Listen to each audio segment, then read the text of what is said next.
Hi. Trading எல்லாரும் trade பண்ணுறாங்க மார்க்கெட்டில், நாமளும் ட்ரேட் பண்ணுறோம்.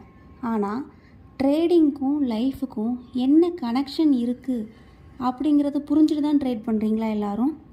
ட்ரேடிங்கிறது ஒரு ரோலர் கோஸ்டரில் போகிற மாதிரி எமோஷன்ஸ் நிறைஞ்சதாக தான் இருக்கும். அந்த ஜேர்னியில் நிறைய அப்ஸ் டவுன்ஸ், லாஸஸ் இருக்கும், ப்ராஃபிட்ஸ் இருக்கும், பேட் திங்ஸ் இருக்கும், குட் திங்ஸ் எல்லாமே இருக்கும். எல்லாமே இருந்தாலும் சரி, நீங்கள் என்ன பண்ணணும் அப்படின்னா, இங்கே ட்ரேடிங்கில் உங்களுக்கு என்ன வேணும் அப்படிங்கிறதையும் நீங்கள் என்ன பண்ண போகிறீங்க அப்படிங்கிறதையும் ப்ராப்பராக ரியலைஸ் பண்ணிக்கணும். சரி, இப்போது லைஃபுக்கும் ட்ரேடிங்க்கும் ஏதோ கனெக்ஷன் இருக்குதுன்னு சொன்னீங்களே அப்படின்னு நீங்கள் நினைக்கலாம். Trading style is a mirror of your behaviour and beliefs.